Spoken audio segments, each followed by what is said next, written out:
Hare Krishna. Today we are going to study the verse number 23 of the 5th chapter of Bhagwat Gita as it is. And in today's verse, Krishna is telling Arjun to tolerate the urges of the material senses and to check the forces of desire and anger.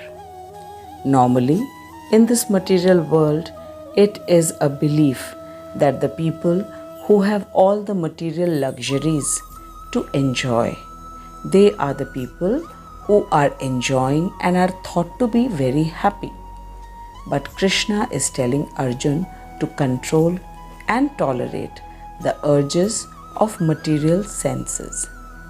It seems quite contradictory from what is prevalent in the present time.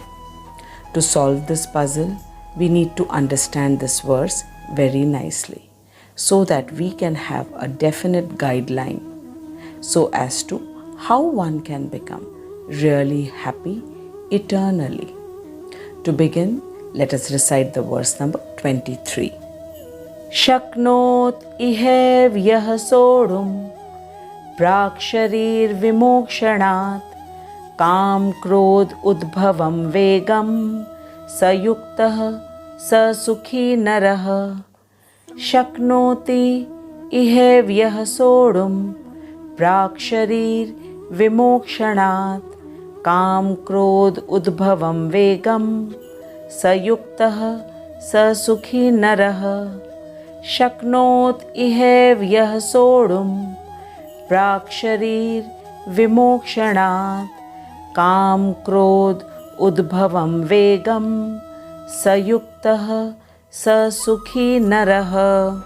Krishna says that before giving up this present body, if one is able to tolerate the urges of the material senses and check the force of desire and anger, he is a yogi and is happy in this world. Shaknot ihev yah sodhum prak sharir vimokshanat kam krodh udbhavam vegam sayuktah sasukhi narah.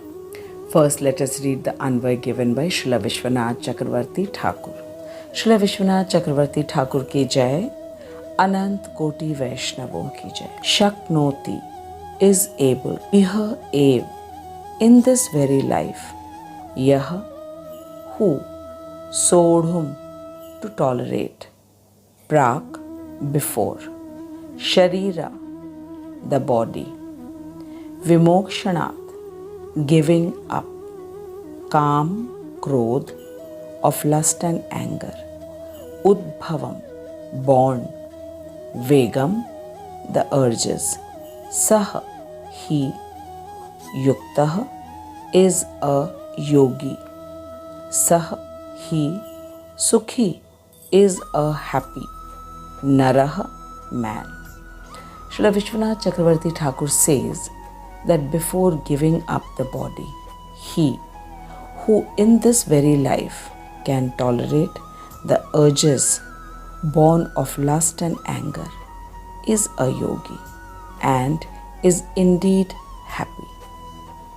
Further, Chakravarti Pad says that despite having fallen into the ocean of material existence, the persons described in this verse are yogis and are happy.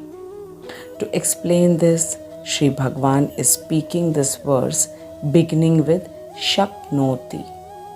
It means that despite fallen in this material existence, still they are able to tolerate the urges born of lust and anger. One more thing is important to understand, that what is the meaning of despite fallen in this material existence. It means that none of us are material beings, rather we are all spiritual beings, and we were all in the spiritual kingdom of Golok Vrindavan Dham. But somehow we developed the idea to enjoy independently and not to serve Krishna. So Krishna fulfilled our wish and sent us to this temporary material world which means that we fell from the higher spiritual abode to this temporary material world. But despite having fallen to this material existence, there are some people who don't get captivated by the urges of lust and anger. Rather, they are able to tolerate these urges. Only these people are called yogis and are truly happy. Further, Srila Vishwanath Chakravarti Thakur says that the intense desire or hankering to attain sense objects that are favorable for sense pleasure is referred to here as lust or greed. And the deepest meaning of the word lust or kam, which in this context indicates all types of desires, and specifically the desire to derive pleasure from union with the opposite gender, and all the impediments or obstructions in the path of sense enjoyment causes anger or growth. It is very simple to understand that if a person desires to achieve a certain thing or a particular person for his sense pleasure, and if he is unable to achieve it, then surely anger arises in him. And if he is able to achieve, then greed arises. So in both the situations, the person is at severe unrest and can never be happy. But those who can tolerate the urges of lust and anger until the time of death, they are known as yogis and are happy always. Srila Vishwanath Chakravarti Thakur ki jai. Now let us read the purport given by Srila Prabhupada. Jagat Guru Srila Prabhupada ki jai. Anant Koti Vaishnavo ki jai. Srila Prabhupada says that if one wants to make steady progress on the path of self-realization, then he must try to control the forces of the material senses. There are the forces of talk, forces of anger, forces of mind, forces of stomach, forces of genitals, and the forces of tongue. These are the 6 forces: forces of talk, forces of anger, forces of mind, forces of stomach, forces of genitals, and the forces of tongue. And one who is able to control all these different senses and the mind is called a Goswami or a Swami.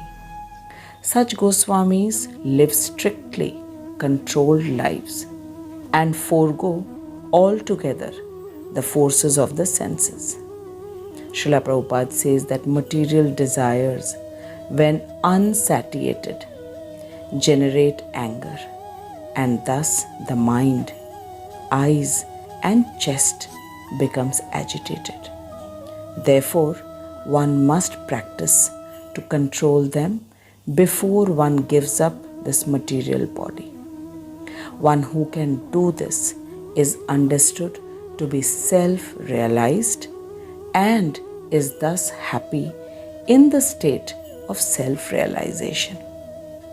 It is the duty of the transcendentalist to try strenuously to control desire and anger. Srila Prabhupada says that if one wants to make a steady progress on the path of self-realization, then he must try to control the forces of the material senses. Srila Prabhupada says that Krishna advises here that Shaknoti ihev yah sodhum prak sharir vimokshanat. It means before quitting this material body. If one practices to tolerate the so-called urges of sense pleasure, then he becomes very happy at the long run. This is Krishna's suggestion for each one of us.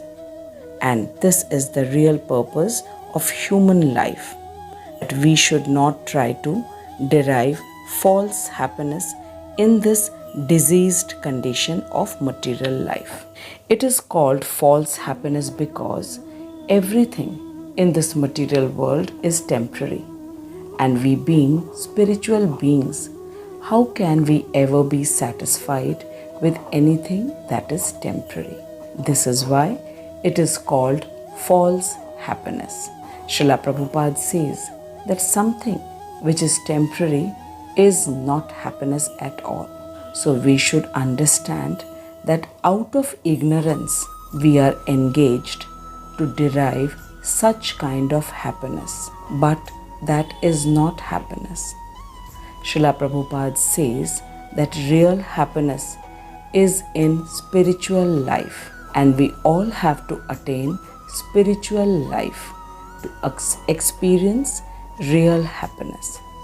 And at present, we are in a diseased condition. Prabhupada says that we are spirit souls and are encaged in the material body, which is bound to age, get disease, and die one day. This is the diseased condition of the spirit soul. And one who is in a diseased condition, then how can he think of being happy? For example, when our body becomes sick, then we go to a physician who prescribes medicine and certain do's and don'ts. And one who follows the instructions of the doctor becomes happy. Similarly, we being spirit souls at the present time are in a state of disease because we are dwelling in this temporary material body. But if we understand that I am not my body and I am spirit soul, and by the help of the higher intelligence, if I can tolerate the urges of lust and anger, which we have acquired for so many births in so many evolutionary process, then we can become truly happy. We need to practice this under superior guidance, as Arjun has put himself under the guidance of Sri Krishna. Srila Prabhupada says that if at all we think that Arjun had Sri Krishna and we are not so exalted to have Sri Krishna with us personally, then the answer is most appropriate for each one of us.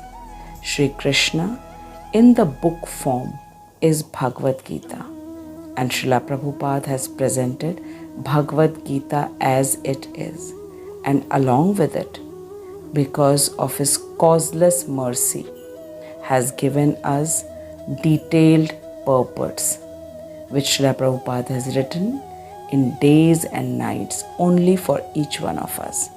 And if we read Bhagavad Gita as it is and try to understand, then for sure Krishna will help us to understand it, and we will be able to control and tolerate lust and anger till the end of our life. Because when Krishna decides to do something, it definitely happens. And one who is able to tolerate the urges of lust and anger till the end of his life, such a person will always be happy, because the guidance is given by none other than the Supreme Personality of Godhead, Sri Krishna, and it is explained to us by Srila Prabhupada, who is a personal associate of Sri Krishna. And in our Guru Shishya Parampara, Srila Prabhupada appears on the 32nd number. Now I am very sure that each one of us are completely convinced that one must practice to control these sense urges before one gives up this material body. And one who can do this is to be understood as self-realized and really happy in the state of self-realization. And it is the duty of each one of us to try it very strenuously to control desire and anger, as Krishna has said it in Bhagavad Gita. And each and everything that is spoken by Krishna in Bhagwat Gita is actually meant for each one of us, so that we, his children, can control the negative emotions, that is lust and anger, and get back to our own spiritual platform, that is in Golok Vrindavan Dham, which is our original dwelling place, and be eternally happy. We all want to be happy. We are making lots and lots of efforts in this material world to become happy, but Krishna has given us the complete solution to it. Now for us, it is to believe Krishna and follow the instructions of Krishna. And our acharyas, they have simplified it in a very, very easy manner so that we can understand and follow it in our lives. I thank Srila Prabhupada, Srila Vishwanath Chakravarti Thakur, and my Shiksha Guru, His Grace Harimohan Das Prabhuji, for explaining to us the most secretive knowledge of Bhagavad Gita in such simple manner. I thank you for listening to Bhagavad Gita shlokas so attentively and with complete faith. Now we shall meet the next week with the next shlok. Till then, keep chanting the Hare Krishna Maha Mantra. Watch the video again and again. Share it with others, as this is the only way that we can do good to everyone. Hare Krishna.